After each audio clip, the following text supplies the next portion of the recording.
오늘도 주의 성령께서 우리를 위하여 주신 말씀은 구약성경 시편 57편 7절부터 8절까지입니다. 구약성경 시편 57편 7절부터 8절까지 함께 봉독하겠습니다.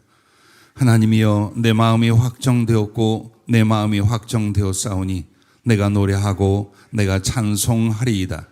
내 영광아 깰지어다. 비파야 수금아 깰지어다. 내가 새벽을 깨우리로다. 아멘. 주 안에서, 그리스도 안에서, 이런 제목으로 말씀을 주셨습니다. 사도 바울은 그의 서신서에 보면 그리스도 안에서라는 말씀을 정말 많이 했습니다. 우리들 신앙생활과 영혼 자체도 한마디로 말하면 그리스도 밖에 있던 자가 그리스도 안에 있는 것입니다. 그런데 반문을 합니다. 정말 여러분과 내가 그리스도 안에 있습니까? 그건 우리들의 생각과 신념입니까? 아니면 영과 삶의 실제입니까? 오늘 주님께서 왜 이 말씀을 주셨는가? 바로 이 부분입니다. 그리스도 안에 있다라고 말을 하는데 그리스도 안에 있는 심령도 아니요, 그리스도 안에서 누리고 능력 있게 나아가는 생활도 아니요, 분명히 하나님 말씀이나 나의 종교적인 생활은 그리스도 안 같은데 실상은 야전 전투장에 나와 있는 것 같아요. 혹은 광야에서 갈 바를 모르는 고통과 염려 속에 있는 것 같아요. 그렇다면 우리가 주 안에 있다라고 믿는데 주 밖에서 살아가고 있는 건 아닌지. 오늘 이 시편은 다윗이 사울의 공격을 피하여 토굴에 숨어 있을 때입니다. 정말 고통스럽고 억울하고 그리고 앞날이 보이지 않는 절망 가운데 있었습니다. 그가 할 수 있는 것, 그리고 당연히 항상 앞장서는 건 주의 말씀을 기억하고 하나님께 기도하는 일이었습니다. 다윗이나 여러 사람의 시를 자세히 보면요, 시작할 때는 절박합니다. 정말 자기의 위기와 고난을 적나라하게 하나님 앞에 울부짖는 내용들이 많이 나옵니다.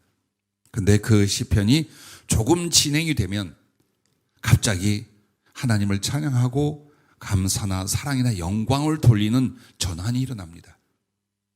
어쩌면 그것은 짧은 시간의 기도의 내용만이 아니라 그 시간, 그 때에 그가 어떻게 하나님을 찾고 나아갔고 하나님은 그의 마음 안에 이런 거룩한 확정을 주시고 변화를 주셨는가를 우리가 볼 수 있는 대목들입니다. 바로 다윗이 주 안에 있는 사람, 그리스도 안에 있는 사람의 삶을 살아갔습니다. 오늘 피상적인 주 안에서라는 말씀이 아니라 세 가지를 말씀했어요. 그리고 이 세 가지는 바로 연결. 뿌리가 되고 꽃이 되고 열매가 되는 것이다. 그렇다면 여러분, 저도 사실은 주님 안에서라는 이 피상적인 말씀에 대하여 많은 묵상과 은혜를 나눴어요. 그런데 성령은 언제나 신선하고 충격적인 표현을 해주셔요. 그럼 주 안에 있다의 첫째가 뭐냐? 묵상이랍니다. 1절에서 6절 말씀까지 57편을 보면요, 하나님이여 내게 은혜를 베푸소서, 내게 은혜를 베푸소서. 내 영혼이 주께로 피하되 주의 날개 그늘 아래에서 이 재앙들이 지나가기까지 피하리이다. 내가 지존하신 하나님께 부르짖으며 곧 나를 위하여 모든 것을 이루시는 하나님께로다.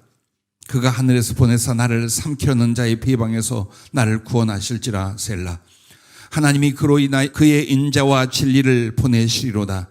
내 영혼이 사자들 가운데서 살며 내가 불사른 자들 중에 누웠으니 곧 사람의 아들들 중이라. 그들의 이는 창과 화살이요 그들의 혀는 날카로운 칼 같도다. 하나님이여, 주는 하늘 위에 높이 들리시며 주의 영광이 온 세계 위에 높아지기를 원하나이다. 그들이 내 걸음을 막으려고 그 물을 준비하였으니 내 영혼이 억울하도다. 그들이 내 앞에 웅덩이를 파으나 자기들이 그 중에 빠졌도다. 셀라. 자, 그 위기와 절대절명의 순간에 다윗은 하나님을 향하여 기도하기 시작을 합니다. 그럼 오늘 여러분, 기도라는 말과 묵상이라는 말씀의 차이가 있습니다. 묵상이라고 하면 여러분 조용히 속으로 읊조리고 생각하는 기도라고 생각을 합니다. 그렇지 않습니다. 묵상이라는 것은 가장 중요한 게 뭐냐? 여러분 한번 따라해 주시기 바랍니다. 재료는 말씀이요, 방법은 기도요, 장소는 나의 마음이요, 주관자는 성령님이셔. 즉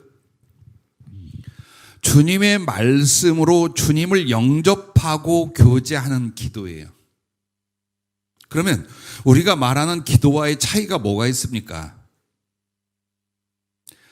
내가 일방적으로 드리는 기도는 내 감정과 생각과 내 표현입니다. 그리고 그 속에서 그리스도께서 말씀하시려 하거나 그 말씀을 통해 나를 만지시고 변화시키려고 해도 듣지를 않습니다.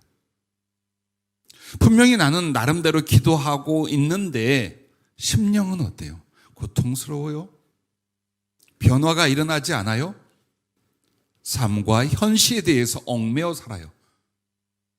그럼 나의 기도는 울리는 꽹과리요, 공허한 소리일 뿐일까요? 제일 중요한 말씀이 없다라는 것입니다. 기도를 위한 말씀을 위한 기도예요. 그래서 묵상이라는 건 같은 기도일지라도 어떻게 주님의 말씀으로 주님을 영접하고 교제하는 쪽으로 가는 거예요.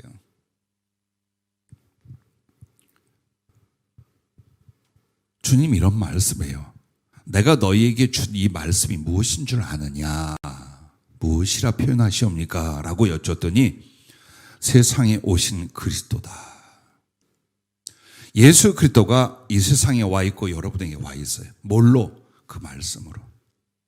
근데 우리는 이 말씀을 얼마나 경시하는지, 심지어는 예배와 기도 중에도 내게 말씀이 없고 혹은 말씀의 영향을 받지 않는다는 건 바로 그리스도를 내 밖으로 내쫓아버렸고, 나는 그리스도 안에 있다고 교회에 왔지만 실상은 그리스도 밖으로 나가 있는 거랍니다. 말씀이 지식으로 내게 오고, 그 말씀이 나의 마음을 주관하시고, 그리고 그 말씀이 나의 삶이 되어져 가게끔, 이걸 위하여 기도하는 것, 이게 묵상이랍니다. 그래서 여러분에게 먼저 따라해 주세요 했던 것처럼 묵상, 이 말씀을 붙들고 기도하는 것의 재료는 첫째가 말씀이라는 거예요. 방법은 기도요, 장소는 어디에서 합니까? 나의 심령 안에서요.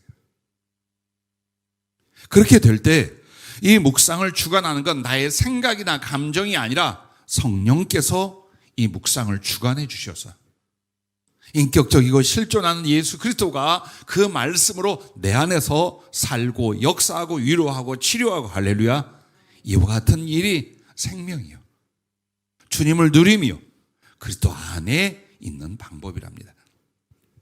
얼만큼 있나 보십시오. 여러분과 나의 신앙생활이 일주일에 교회 한 번 나오는 것입니까? 아니면 중얼중얼 나의 아쉬움을 표현하는 기도 생활입니까? 모든 것들을 성경적이고 주님을 위한다라고 말할지라도 이 말씀을 붙들고 기도하는 묵상이 없이는 절대로 그 순간 그리고 영원히 그리스도 안에 들어갈 수가 없답니다. 그러므로 묵상은 주 안으로 들어가는 방법이라고 말씀을 하셨습니다. 요한복음 15장 7절에 보면 너희가 내 안에 거하고 내 말이 너희 안에 거하면, 너희가 내 안에 거하고 내 말이 너희 안에 거하면 무엇이든지 원한 대로 구하라, 그리하면 이루리라 라고 말씀했어요. 이 세 가지를 보십시오. 너희가 내 안에 거한다, 이 말씀하고 내 말이 너희 안에 거한다는 건 동의어의 뜻입니다. 즉 내가 그리스도 안에 있고 내 안에 주님이 계시다라면 그 주님은 어떤 존재로 어떤 역사로 계시냐? 말씀으로 있다라는 겁니다. 그래서 여러분의 모든 생각과 가치관과 그리고 꿈꾸는 것들이 어디에서 나와야 돼요?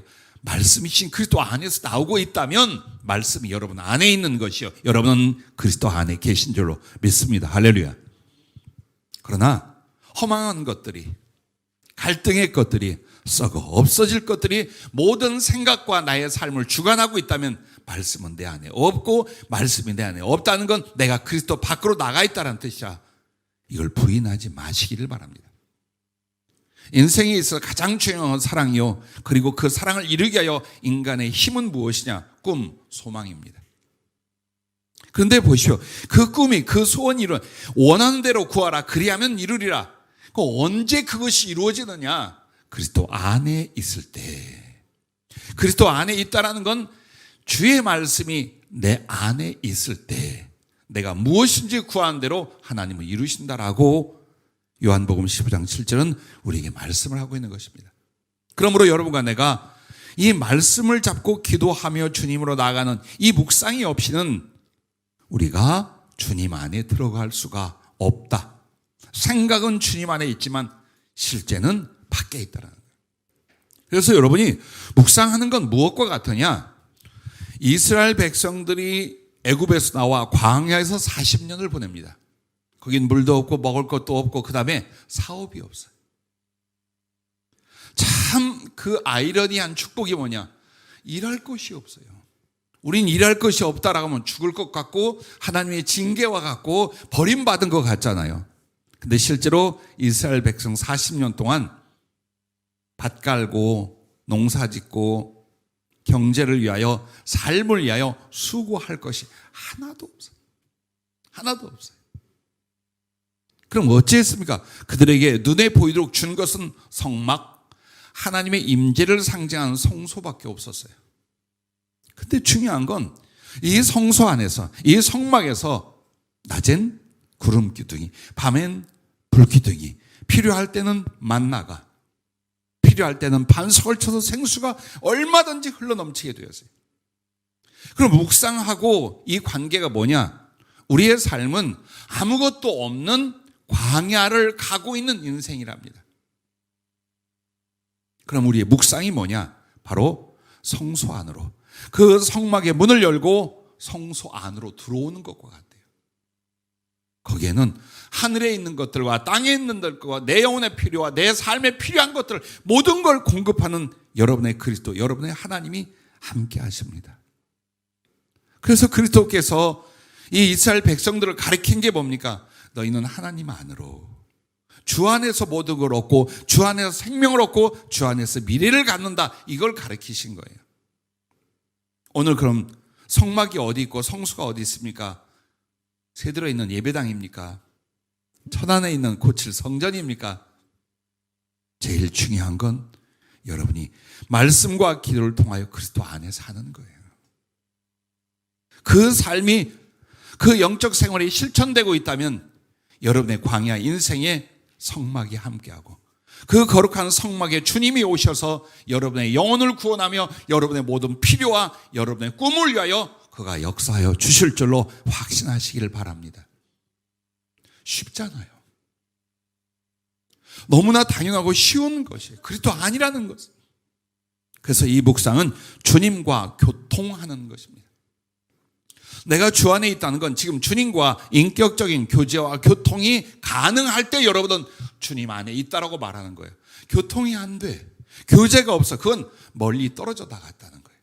아버지와의 함께하는 것들이 싫었습니다. 그와의 교제나 교통이 싫었습니다. 그래서 아버지에게 필요한 물질만 받아가지고 멀리 도망쳐버리는 것이 누가복음에 나오는 소위 탕자의 이야기입니다. 나갔더니 어땠어요? 자유할 줄 알았지요. 마음껏 자기 뜻을 이룰 줄 알았지요. 행복할 줄 알았지요. 그러나 결과는 거렁뱅이 되어버렸습니다. 아무것도 그에게 유리한 것이, 복된 것이 없었습니다. 오늘 그 말씀을 상기하십시오. 나에게 말씀과 그 말씀으로 그리스도와 교제하는 기도의 시간들과 그 깊이가 없다면 난 지금 아버지를 떠나버린 그 자식의 결과를 경험하게 될 것이다. 혹은 이미 그 경험 속에 살아가고 있을 것이라는 것입니다. 그래요, 여러분. 내가 그리스도 안에 있다는 내 인격과 삶의 실천은 뭘까요? 당신과 사랑과 교제가, 그래서 거룩한 교통이 이루어지고 있는 거예요. 마음을 보세요. 영혼을 보세요. 그래서 그 마음과 나의 영혼 안에 그리스도와의 교제를 인하여 삶이 결정이 되고 살아가는 삶의 방법들이 만들어지고 있는지, 아니면 전부 다 세상에서 뜯어오고 사람에게 듣고 내 속에 있는 육신적이고 세상적인 것들로 내 삶을 살아가는지, 여러분의 궁극적인 건 그리스도 안에 있고자 하며, 그 그리스도 안에 있고자 하는 것은 바로 영원한 천국의 부활 영생인 줄로 믿습니다. 이게 거기까지 연결되는 거예요. 아무리 바빠도 묵상할 시간은 많아요. 여러분이 하루에 1시간만 말씀과 기도로 푹 젖어진다면 여러분은 목마른 자가 생수의 충분한 양을 마신 것 같을 거예요. 배고픈 자가 마음껏 먹고 안식을 얻는 것과 같을 거예요.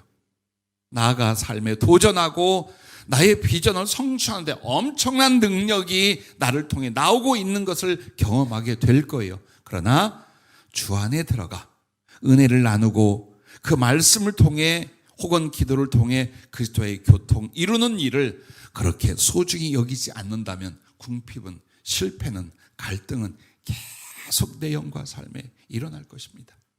왜? 주님 밖으로 나가면, 거친 바다를 항해하는 그 배에서 뛰어내린다면 어떤 결과가 올 것인가를 우리는 너무나 잘 압니다.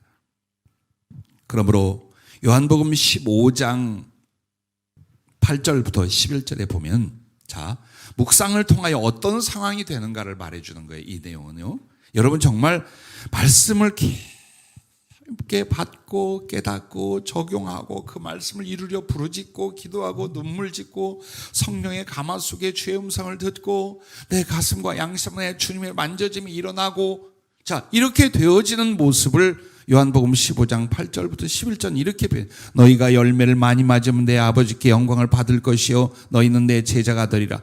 아버지께서 나를 사랑하신 것 같이 나도 너희를 사랑하였으니 나의 사랑 안에 거하라.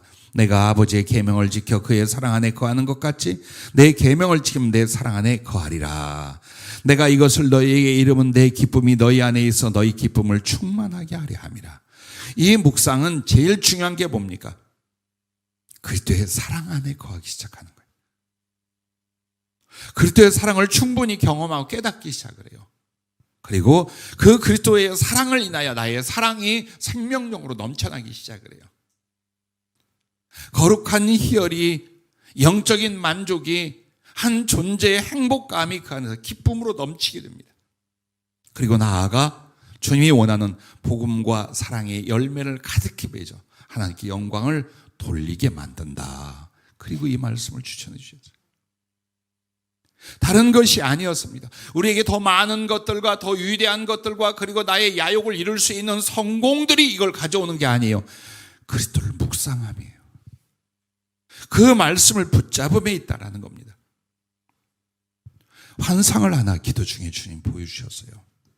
우리가 주의 말씀을 듣고 그 말씀을 붙들고 기도하고 있을 때 날개 달린 천사들이 쫙 오는데 엄청난 거대한 바위덩이 하나, 길쭉하면서 넓적한 바위들을 들고 쭉 날아와요. 이게 무슨 환상인가 계속 보았어요. 오더니 하나하나 12돌을 싸서 단을 쌓는 거예요. 그리고 우리가 그 안에 있는 거예요. 주의 성령께 물었습니다. 이게 무엇을 의미합니까? 너희가 진심으로 말씀을 붙들고 기도할 때에 이미 내 앞에 단을 쌓는 것이다. 아브라함이 여호와의 이름 부르고 단을 쌓았다는, 소위 야곱이 단을 쌓았다는, 그게 무엇을 말하느냐? 돌로 제단을 만드는 거예요. 그럼 돌로 제단을 만든 이건 뭐냐? 하나님과 나의 언약을 가리키는 거예요. 즉 그리스도의 말씀이 내게 임하면 이 말씀에 응대하는 나와 주님과 관계는 뭐냐? 그 말씀을 주제로 약속을 맺고 언약을 맺는 거예요. 매일매일이요. 이게 신앙생활이고 그리스도 안에 있는 거예요. 그리고 그 언약은 곧 또 무엇을 말해? 그 바위는, 돌들은 그리스도의 임재를 가리키는 거예요. 주님 자신이 우리가 말씀을 언약으로 붙들고 그것을 이루려 기도할 때에 우리에게 오시는 거예요. 그리고 나서 그 안에 모든 은총이며 구원이며 성령의 역사이며 순종이며 사랑이며 소망이며 아멘이며 할렐루야, 이 모든 게 거기에 다 있답니다. 그러니 어떻게 보면은 여러분이 신앙생활 가서 저기 십계명을 받아오는 게 아니에요. 정말 큰 석수공들처럼 돌을 메어다가 단을 쌓고 소를 잡는 게 아니에요. 말씀을 받으며 기도하는 거예요. 여기에 전심과 진심만 있으면 돼요. 어느 공간이 필요한 게 아니에요. 나의 마음의 공간이 필요한 거예요. 어떤 능력이나 지식이 필요한 게 아니에요. 그분의 말씀을 받아들이고 다시 기억하고 적용하면 되는 거예요. 묵상을 통하여 일어나는 일을 성령이 가르쳐 준 게 창세기 18장이에요. 창세기 18장은 아브라함이 그 장막에 뜨거울 때에 그 장막 그늘에 앉았다고 나와요. 근데 왜 앉아 있느냐? 쉬려면 누워서 자면 되지. 묵상하고 있었답니다. 주님을 생각하며 기도하고 있었어요. 그때에 여호와께서 천사 둘과 함께 사람의 형상으로 아브라함에게 나타났잖아요. 그게 창세기 18장이에요. 처음에는 눈에 보이는 사람 셋이 여행을 하는 것 같았어요. 근데 조만간 깨닫게 되죠. 하나님이 육신을 입고 세상에 예수님이 오시기 전 아브라함에게 이미 나타났었다는 사실. 그래서 달려가서 영접하고 인사하고 자기 집으로 모셔서 씻고 쉬게 하고 음식을 대접합니다. 자, 이게 영적 교제래요. 말씀 잡고 기도하는 사람은 예수님을 영접하고 예수님과의 깊은 실제적인 인격적 교제가 아브라함이 여호와 하나님이 육신의 모습으로 왔을 때 일어난 것과 같은 것이 매일매일 가능하다는 것입니다. 여러분에게 그것이에요. 그리고 거기서 큰 대화가 있어요. 근데 그 주제가 무엇이었습니까? 너 내년 이맘때에 아들 줄 거야. 자, 만약 그 기도 속에, 묵상 속에 주님을 영접하지 않고 지나갔더라면 이 약속은, 그리고 이 약속의 실천은 아브라함에게 일어나지 않았을 거예요. 여러분과 내가 가볍게 여기는 이 묵상이라는 건 모든 것의 근원이고 모든 것의 시작이 되는 거예요. 그리고 조카 롯이 소돔과 고모라에서 멸망을 당할 거예요. 거기를 치러 가시는 하나님이 아브라함에게 난 너에게는 아무것도 숨기지 않아 하고 당신의 비밀과 거룩한 계획을 말씀을 해주셔요. 어디에서 일어난다고요? 묵상에서 일어나는 거예요. 말씀 잡고 기도하는 생활 속에서 주님의 미래, 우리를 향한 주님의 비전과 예언이 나타나는 거예요.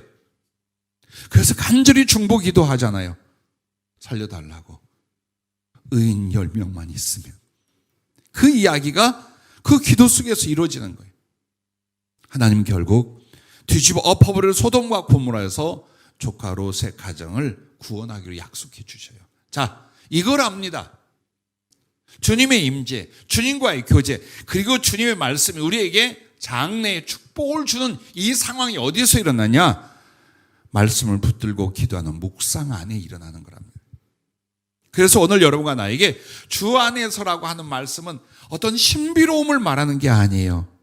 아니면 피상적인 생각을 말하고 개념을 말하는 게 아니에요. 묵상이라는 말씀과 기도의 실제를 가리키는 것이다 라고 말씀했어요. 자, 두 번째는 찬양이랍니다. 7절부터 11절에 보면 앞에서 다윗은 1절부터 6절까지 얼마나 고통스럽고 두렵고 가슴 아픈 이야기로 하나님께 은혜를 구합니까? 사람은 평안할 땐 기도 잘 안 해요. 좋은 일 앞에서 막 하나님께 매달려 간구하고 그런 일이 별로 없어요. 그래서 여러분에게 그리스도 안에 들어오게 하게 하여 눈물의 골짜기, 기도의 골짜기로 보낼 때가 있으니 축복인 줄로 믿으시길 바랍니다. 아직도 안 돼 기도가 발등에 불이 떨어 보십시오. 기도가 안 되는가 되는가. 그런데 그때까지 가지 말고 늘 매 순간 매일 말씀 잡고 기도하며 말씀 받고 할렐루야. 이렇게 묵상이 일어날 수 있기를 바랍니다. 그러면 이 묵상은 어떤 꽃을 피우냐? 찬양을 하기 시작을 합니다. 조금 전에는 두려워했어요. 고통스러워했어요. 때로는 고난과 상처, 아픔이 칼같이 가슴을 찢고 가고 있었어요. 집을 떠나 가정을 떠나 토굴로 피신하며 그 신세가 어떻게 될지 몰라서, 그래서 하나님이여 내게 은혜를 베푸소서, 내게 은혜를 베푸소서, 내 영혼이 주께로 피하되 주의 날개 그늘 아래 이 재앙들이 지나가기 전에 피하리다. 이렇게 시작했어요. 그런데 보십시오. 이 묵상은 그리스도와의 교제를 통하여 다윗이 어떻게 되는가? 하나님이여 내 마음이 확정되었고 내 마음이 확정되었사오니 내가 노래하고 내가 찬송하리이다. 내 영광아 깰지어다. 비파야 수금아 깰지어다. 내가 새벽을 깨우리로다. 주여 내가 만민 중에서 주께 감사하며 문 나라 중에서 주를 찬송하리이다. 무릇 주의 인자는 커서 하늘에 비치고 주의 진리는 궁창에 이르나이다. 깨달은 거예요. 그리스도의 사랑과 진리의 기쁨과 은총을 경험하기 시작을 한 거예요. 성령은 물밀듯 이 사람의 영혼 속에 하나님의 사랑과 생명력과 기쁨이 넘치게 만들고 있는 거예요. 하나님이여 주는 하늘 위에 높이 들리시며 주의 영광이 온 세계 위에 높아지기를 원하나이다. 이제는 어떤 공격이나 위험이나 먹고 사는 거나 피나 이게 전혀 지금 다윗에게 문제가 되지 않아요. 이 영광스러운 하나님, 이 소중한 사랑의 하나님, 나 같은 것에게 인자와 진리의 풍성함을 일으켜 주신 내 하나님, 당신은 높아지셔야 합니다. 당신은 찬양을 받아. 나는 그래서 이제부터는 두려워하고 염려하고 쪼잔한 것이 아니라 내가 그리스도께 감사하고 그리스도를 높이고 그리스도를 전파하여 내 마음이 확정되어 있나이다. 나의 밤중 이제는 새벽이 되어 깨어나겠나이다. 이걸 지금 말하고 있는 거예요. 여러분 진짜 하나님을 찬양할 때 그때 영혼이 어떻게 돼요? 깨어나 있는 거예요. 찬양하지 못하는, 감사가 없고 기쁨이 없고 그리스도를 향한 사랑의 가슴이 없어요. 왜? 그리스도 안에 안 들어와 있어요. 나 교회 다니고 나 나름대로 이렇게 기도. 아니, 말씀이 여러분을 주장하게 안 했어요. 그 기도가 내 현실의 아픔이나 피로만을 구하고 있었지, 정말 이 세상에 오신 그리스도, 나를 찾아오신 그리스도는 그 말씀이라 하셨어요. 그 말씀이 내 마음 안에서 열매를 먹고 역사하실 수 있도록 영접하지 않았던 거예요. 매 순간 그게 필요했어요. 그러니 내 마음에 정말 감사가 일어나나요? 그때의 사랑으로 살고 죽을 만큼 거룩한 열정이 일어나나요? 없어. 이건 남한테 간증만 들은 이야기예요. 그 이유가 앞에 묵상에 뿌리가 없기 때문에 정말 그리스도를 향한 찬양이 나오지를 않는답니다. 그래서 여러분에게 만약 묵상이 깊은 삶이 없는데 찬양하면 거의가 다 거짓말이랍니다. 우리 찬양단 성가대 주의 종 우리 모두 조심해야 돼요. 진정한 찬양, 노래를 말하는 게 아니에요. 여러분과 내가 이 묵상을 통해 그리스도의 교제가 있어요. 근데 교제하면 할수록 이분이 얼마나 사랑스럽고 기쁘고 거룩하고 영광스러운지 몰라. 그래서 그 속에서 뭐가 싹튼 줄 압니까? 사랑이 익어가기 시작을 해요. 주님을 향한 사랑, 한때 감정으로 말하는 게 아니에요. 이미 영혼과 영이, 인격과 인격이 연합이 되어 깊은 속에 들어가 있을 때의 사랑이 일어나요. 그래서 찬양이라는 건 현상적으로는 주님을 노래하고 하나님 앞에 감사하고 혹은 기뻐하는 것이라면, 이 내용이 뭐냐? 주님과 이제 진짜 사랑이 이루어져 가는 거예요. 그래서 그리스도와의 교제가 있어야 그리스도와의 사랑이 일어날 게 아닙니까? 그래서 이 찬양 부분은 다른 게 아니에요. 정말 그리스도와 사랑이 시작이 되고 실천이 되고 있는 모습이랍니다. 묵상으로 주 안에 있을 때 주님의 인자와 진리를 보내신다라고 57편 3절 하반절에 말합니다. 하나님이 그의 인자와 진리를 보내시리로다. 그렇습니다. 인자는 그분의 사랑이에요. 진리는 말씀 안에 있는 그분의 실존이에요. 그러니까 하나님을 온전히 더욱 알고 경험하면서 그 사랑에 푹 감싸이는 거예요. 이게 묵상의 꽃이 되어가는 거예요. 그래서 그 마음속에서 두려워 안 해. 그리고 사소하고 썩어질 것 때문에 좌우되지 않아. 나는 내 마음을 다시 한번 추스리고 주님을 향하여 확정하고 확정했어요. 어떻게 하기로? 감사하고 찬양하기로, 나아가 예수 그리스도를 자랑하고 선포하기로, 나의 삶과 인생을 주 앞에 드려지기로 확정하고 확정했다는 거예요. 그게 오늘 시편 57편 7절 8절에 왜 이런 고백이 나오고 있나, 그 앞에 부분을 말해주는 거예요.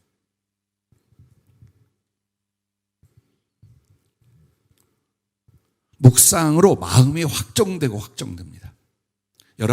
여러분이 삶이나 인간관계나 사업이나 이런 건 여러분 스스로 확정을 합니다.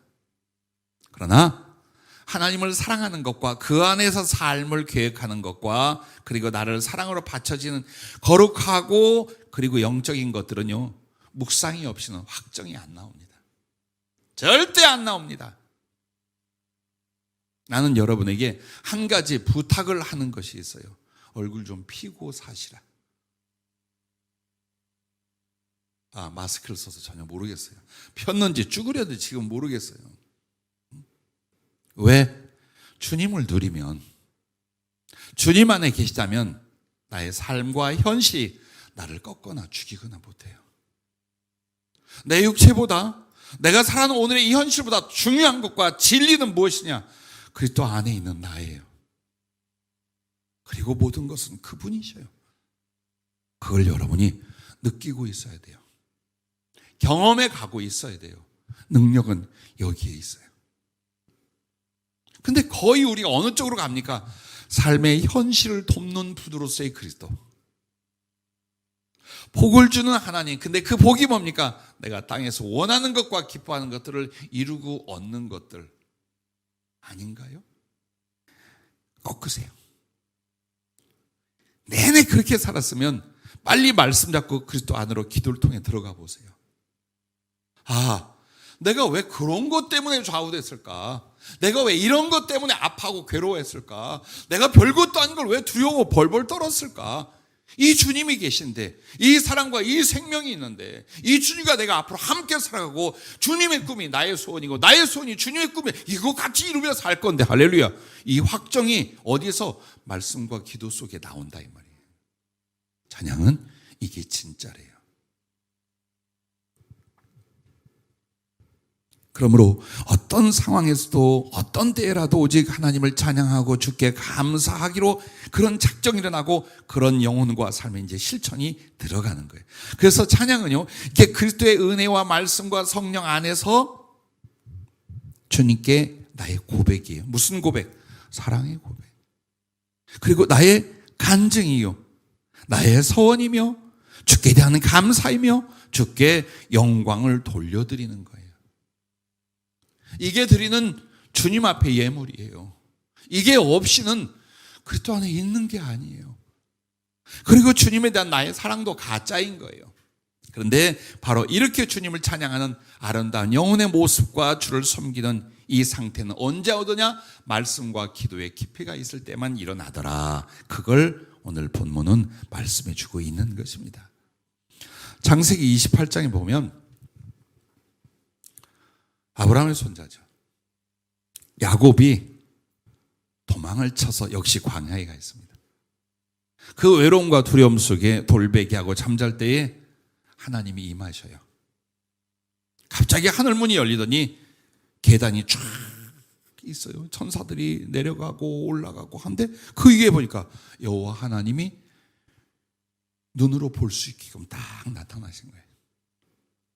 그리고 말씀해 주시고 약속해 주시고 그분께 말씀을 드리고 약속을 드리고 이 과정을 창세기 28장에 나옵니다. 이게 바로 여러분이 말씀 앞에 기도하고 그 기도 속에 말씀을 확정하게 나아갔을 때에 그 다음에 어디로 가냐? 하나님의 거룩한 황홀경 속에, 그의 임재 속에 들어가는 거래요. 이 상태랍니다. 그리고 나서 야곱은 어떤 사람이에요? 지식적이고 약간의 경험으로 하나님을 섬겨왔어요. 근데 그 위에 그는 완전히 목적이, 이유가, 목표가 하나님이 되는 사람으로 바뀝니다. 자, 오늘 보십시오. 여러분과 나에게 주님의 임재가 있습니까? 성령의 교통과 감동이 있습니까? 그게 있어야 여러분과 나는 이미 그리스도 안에 있는 사람이란 말이에요. 가장 쉽게 분별할 수 있는 열매는 바로 이 부분인 거예요. 그래서 여러분 안에는 뭐가 올라요? 고난 중에도 감사가, 유혹 중에도 주님을 향한 확정이. 그래서 여러분, 하나님의 말씀을 자꾸 기도할 때 이 묵상의 열매가 반드시 이게 있어야 진실이에요. 뉘우침과 확정이랍니다. 그리고 그 결과는 변화랍니다. 하나님 말씀 잡고 기도하는 사람에게는 뭐가 일어나요? 뉘우침이 일어나요. 아, 내가 잘못 살았어. 아, 요즘 내가 이게 아니야. 내가 주님 앞에 이렇게 할 수 없지. 그리고 나서 어때요? 이렇게 살아가리라. 이렇게 사랑하리라. 이런 것들은 고쳐가리라. 이 뉘우침과 확정이 일어나고 그 다음에 이제 뭐가 일어나는 거예요? 실제로 가슴의 변화와 삶의 변화가 일어난답니다. 그리고 이 속에서 일어나는 그 고백들이 다 뭡니까? 그 감정들이 무엇입니까? 그게 찬양이랍니다. 할렐루야. 그래서 이 찬양은 이미 주님과의 사랑이 깊이로 들어갔다 이거예요. 그 사랑의 감정이, 그 사랑의 가슴이 표현되는 것들이 소위 말하는 찬양이라고 말하고 있는 것입니다. 찬양이 없다면, 기쁨이 없다면, 감사가 없다면, 사랑의 외침이 없다면 우리는 어쩌면 그리스도 밖에 지금 나가 있다라고 말할 수밖에 없겠죠. 자, 오늘 여러분과 나에게 주님과 그 사랑하는 삶이 어느 정도로 우리에게 능력과 목적이 되느냐? 죽을 수 있어요. 사도 바울의 고백처럼 정말 주님과의 사랑을 맛보고 경험해 나간 사람들은 그리스도라는 이름 때문에 죽을 수가 있어요. 그리스도를 위하여 죽어 마땅한 고난 속에서 살 수가 있어요. 그리스도를 위해 죽을 수 있는 이유, 죽을 수 있는 용기, 그를 위해 살 수 있는 힘, 그게 주님과 나의 사랑이에요. 잊지 마세요. 자식에게서 안 나와요. 남편과 아내에게서 안 나와요. 더더군다나 물질 안에서는 안 나와요. 주님과 나의 사랑에서 나와요. 그리고 그 사랑이 열매 맺어 간다면 그 뒤부터 주님은 나에게 파송을 해요. 주를 위해 일할 수 있는, 복음을 위하여 하늘을 위해 살 수 있는 달란트를 부어주기 시작하는 거예요. 반드시 이 묵상과 찬양의 과정이 있고 그리고 누리고 있는가를 보세요. 이거 빼먹지 말아요. 이거 잊지 말아요. 자, 세 번째는 이것입니다. 자, 묵상을 통하여 찬양의 확정으로 들어갑니다. 찬양은 이제 어디로 우리를 보내느냐? 증거라고 했습니다. 9절부터 11절 말씀에 보면은 주여 내가 만민 중에서 주께 감사하며 문 나라 중에서 주를 찬송하리다. 물론 이건 감사와 찬송을 드리겠다. 그런데 보세요. 범위를 말해요. 대상을 말해요. 온 세계 모든 사람에게. 이것은 이미 예수 그리스도를 전파하고 증거하는 그 마음속의 이유를 말해주는 거예요. 왜 예수님을 전하려 하느냐? 왜 복음을 전하려 하느냐? 왜 선교를 하려고 하느냐? 그렇게 하면서 무릇 주의 인자는 커서 하늘에 미치고 주의 진리는 궁창에 이르나이다. 하나님이여 주는 하늘 위에 높이 들리시며 주의 영광이 온 세계 위에 높아지기를 원합니다. 여러분, 하나님의 성령이 임하시며 그 말씀으로 은혜를 얻고 주님의 사랑이 내 가슴에 임할 때에는 어떤 일이 벌어지느냐? 못 참아요. 이 예수님을 자랑하고 싶고 이 예수님을 높이고 싶고 이 예수님을 나 외에도 많은 사람들이 사랑해드리고 싶은 이 열정이 막 미칠 것 같이 일어나는 거예요. 나 하나로는 안 돼. 주님을 사랑하는 나 하나로는 안 돼. 이 사람도 저 사람도 이 나라 사람도 저 나라.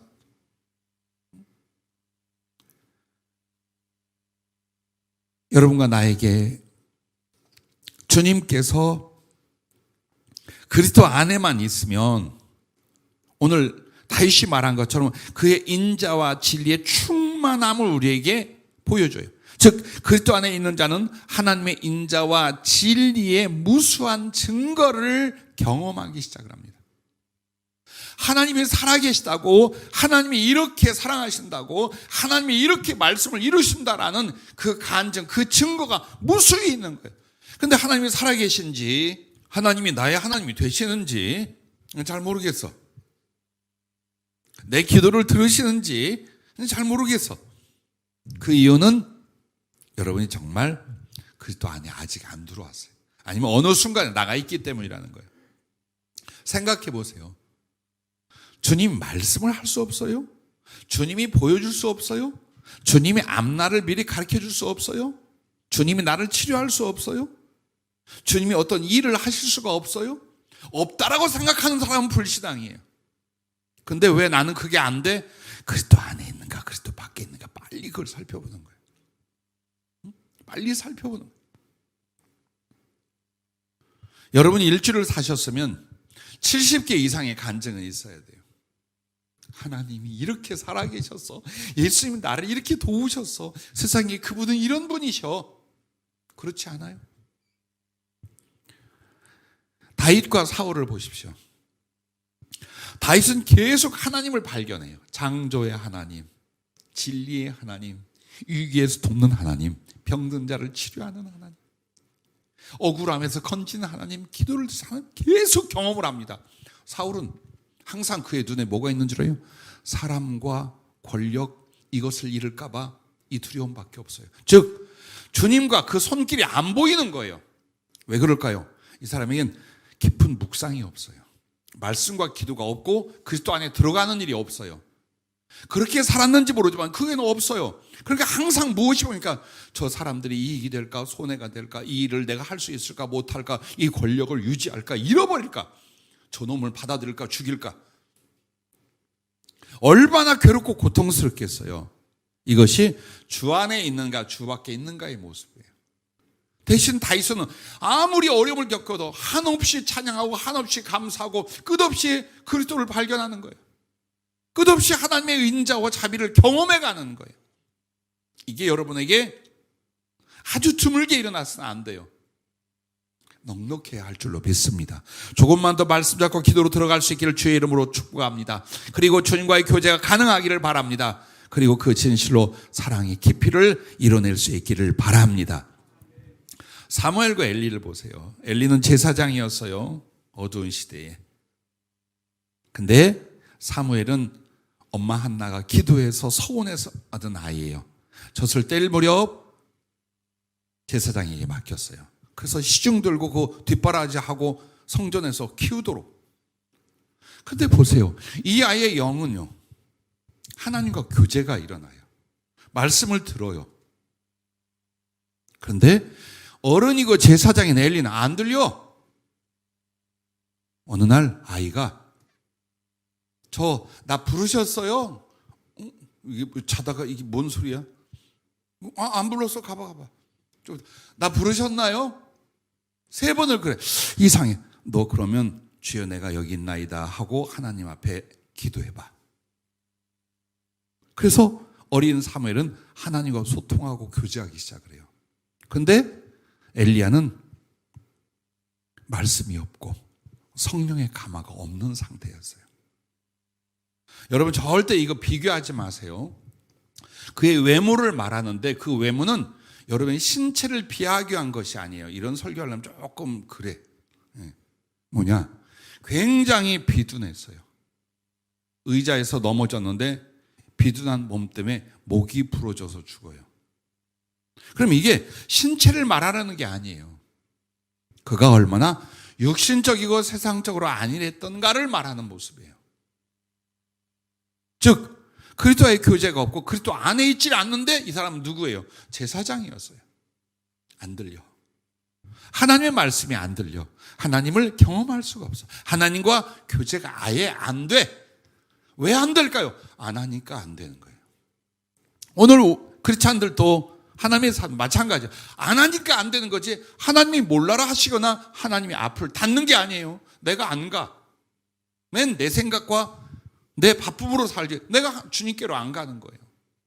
엘리도 마찬가지였어요.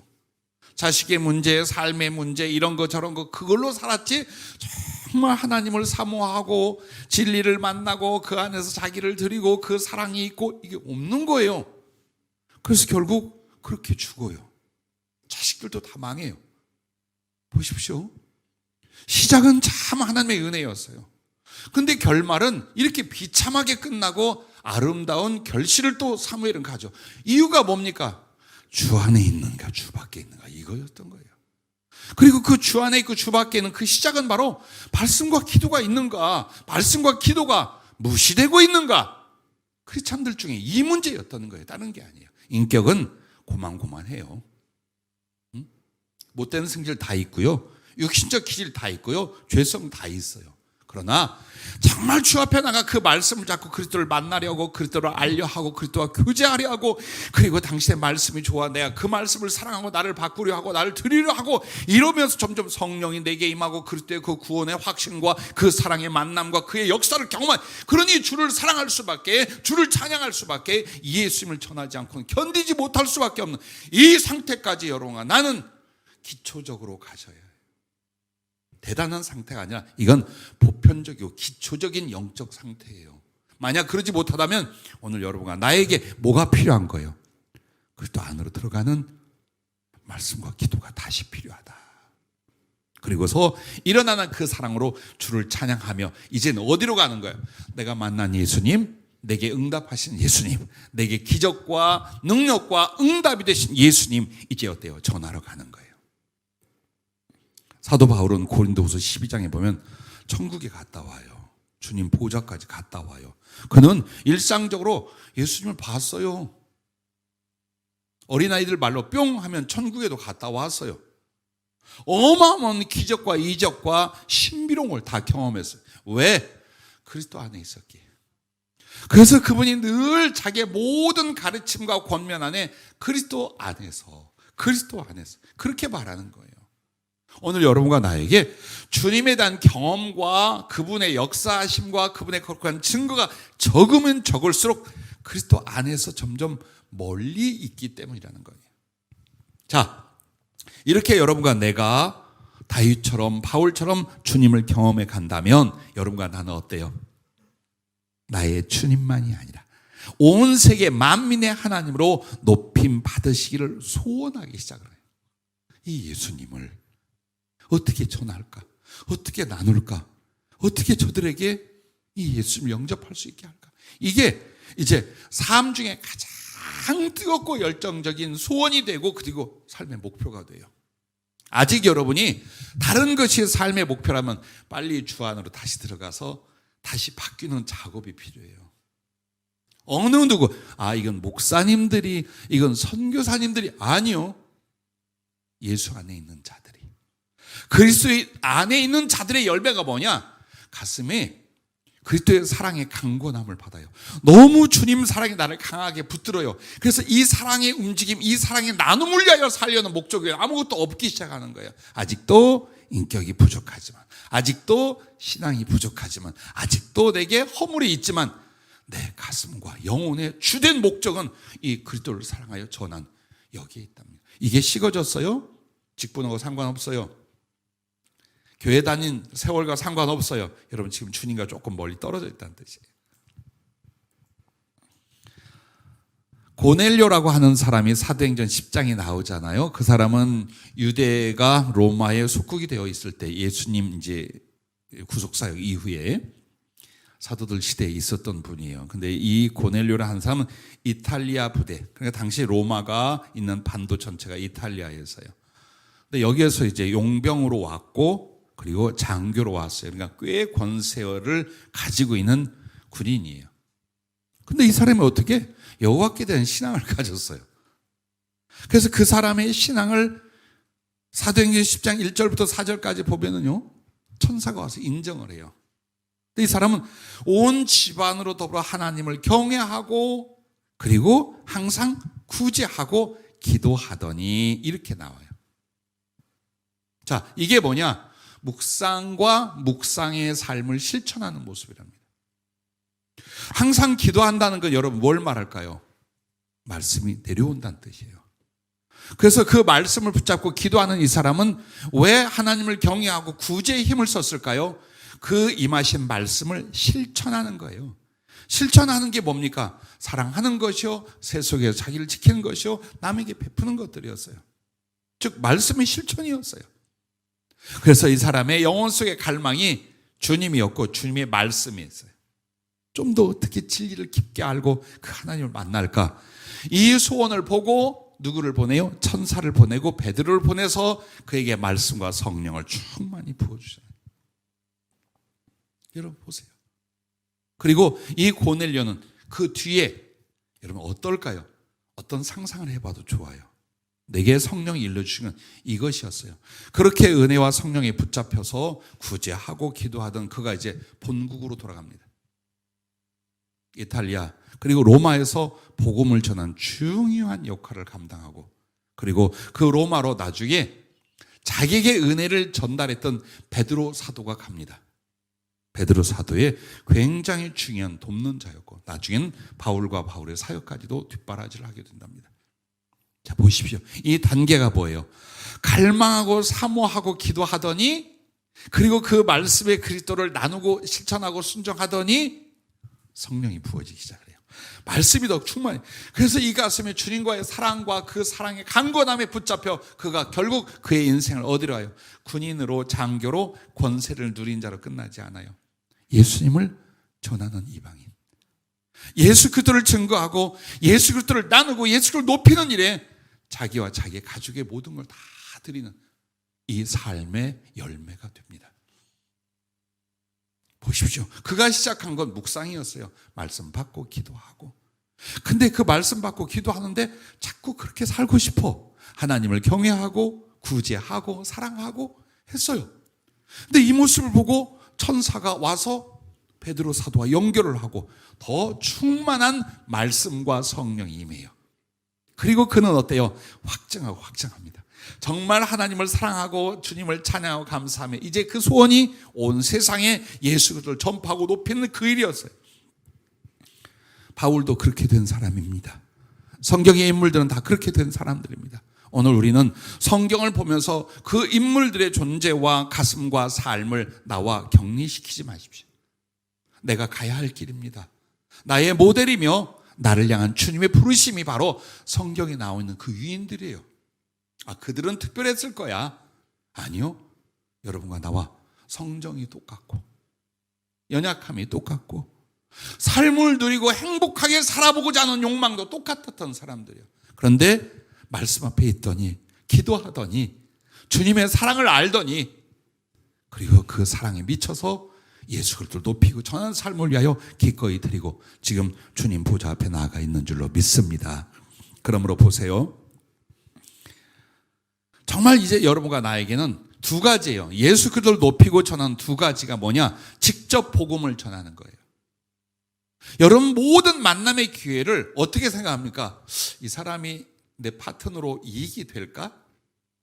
이 사람은 불리하고 어려울까? 이렇게 판단하십니까? 아니요. 어떻게 이 사람에게 복음을 전할 것인가? 근데 그 방법은 진실한 사랑과 섬김을 통하여 이 만난 그리스도 예수를 어떻게 전할 것인가? 이것이어야 돼요. 물론 사업의 파트너일 수 있고요. 장사하면서 만날 수 있고요. 직장에서 학교에서 만날 수 있어요. 그러나 그 사람들을 여러분 어떻게 보느냐? 예수님을 나누어 줘야 될 사람, 예수님을 절대적으로 필요한 사람, 그리고 내가 그리스도를 만나 그리스도를 사랑하는 것처럼 저도 그리스도를 사랑해야 될 사람. 할렐루야.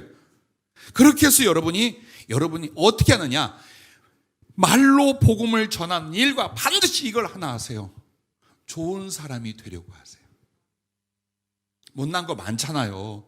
단점도 많고요. 하지만 어떻게 사람 관계는 좋은 사람, 착한 사람이 돼요. 나를 나타내고 인정받으려는 게 아니에요. 나는 그리스도의 편지예요. 그리스도의 얼굴이에요. 나를 통해 예수님의 생명과 인격이 그 사람에게 전해질 거예요. 이것 때문에 여러분과 나는 어때요? 나를 꺾고 나를 버리면서 사랑을 주려 하는 거예요. 진실을 나누려 하는 거예요. 그리고 그 속에서 자연적으로 복음은 성령의 능력이 됩니다. 그러나 우리가 사랑할 수 없고 좋은 사람이 되지 않을 때는 나에게서 나가는 복음이 절대 성령의 역사로 열매 맺지 못합니다. 원한이 있는데요. 갈등이 있는데요. 화평이 깨졌는데요. 어떻게 복음이 성령으로 역사하겠어요? 나를 통해. 그래서 여러분과 나에게는 사랑은 무엇과 같다고요? 등경이기에 등잔과 같아요. 어둠을 밝혀요. 즉 하나님을 더듬어 찾게 해요. 이 사랑과 친절을 통하여 그리스도를 찾게 만들어요. 그리고 그때 진리를 옳게 전할 때 성령님은 그 사람의 영혼을 온통 감동해서, 그래서 여러분과 내가 소원하는 게 이거잖아요. 지극히 높여지신 예수 그리스도, 우리 하나님 높이신 그리스도 예수, 하늘 위에 있는 자들과 땅 위에 있는 자들과 땅 아래에 있는 모든 자들의 모든 무릎이 그 이름에 무릎을 꿇고 예수 그리스도를 주라 시인하여 아버지 하나님께 영광을 돌리게 하기를 원하는 줄로 믿습니다. 그게 여러분의 소원, 나의 소원이에요. 사람처럼, 사람의 사랑처럼, 아, 예수님은 내 사랑이야, 나만 주님 사랑하고 주님도 나만 사랑, 안 그래요. 거룩한 사랑은 그렇지 않아요. 이렇게 소중한 주님, 이 주님은 나의 주님이기도 하지만 온 세상의 하나님이셔. 모든 이에게 경배받고 모든 이의 사랑을 받을 분이셔. 나는 그 역할을 할 거야. 그래서 사도 바울이 너희를 그리스도께로 중매하려 함이로다 한 것처럼 우리의 삶이 이제 그렇게 되기 시작하는 거예요. 자, 만약 여러분과 내가 예수님을 전하고 영혼을 구원하려 하고 그들을 하나님의 사랑으로 이끌려 했는데 잘 안 되더라, 혹은 결실이 없더라라면 다시 이렇게 반복해 올라가랍니다. 찬양하고 사랑하는 과정, 말씀과 기도의 묵상의 과정, 이게 있었는지. 그래서 이와 같대요. 여러분과 내가 하나님 말씀 잡고 기도하는 이 묵상은 어디로 가는 것이냐? 하나님 보좌로 나아가는 거예요. 그리고 주님을 찬양하고 나의 사랑을 꽃피워드리는 거 뭐야? 그 보좌에서 주님과 나의 사랑의 영혼이 이제 이루어져 가는 거예요. 그리고 나면 하나님 보좌에서 계시록에 보면 생명수의 강이 흘러 온 세상을 덮게 됩니다. 여러분 바로 그리스도 안에서 생명수의 강이 된 거예요. 성령의 사람, 진리의 사람, 그리고 하나님께 받은 사랑의 강물이 되는 거예요. 그래서 온 세상을 두는 생명수의 강이라는 걸 이 땅에서 여러분과 내가 생각, 그건 무엇을 말합니까? 바로 성령으로, 그때 생명과 사랑으로 젖어진 내가 나아가는 거예요. 어느 나라 어느 사람에게든지 이 사랑과 이 생명을 나누는 거예요. 그건 거룩한 파송이며 그리스도와의 동역입니다. 자, 여기까지 가야 되는데 왜 자꾸 의무적으로 복음을 전하려 하고 전도를 하는데 실제로 가슴에도 열매가 없고 나의 생활에도 열매가 없다면 한번 보세요. 성령으로 파송되었는가? 그리스도의 사랑의 강권에 붙잡혀 있는가? 그럼 다시 어디로 올라가 봐야 돼요? 나는 말씀과 기도 속에 정말 그리스도의 교제가 그리스도의 사랑이 되어 있는가? 여러분과 나는 그걸 보랍니다. 말씀을 맺으려고 합니다. 주 안에 있는가? 주 밖에 있는가? 나는 여러분에게 사람의 생각으로는 그래요. 일주일 내내 수고하고 힘들고 위기와 역경과 싸우고 왔어요. 그러면 그리스도의 인간적 사랑, 그리스도의 인간적 축복으로 여러분을 많이 위로해 줬으면 좋겠어요.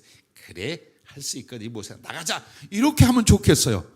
그러나 여러분이 아시는 것처럼 설교를 받을 때 한 번도 내 의식과 의지를 넣지 않습니다.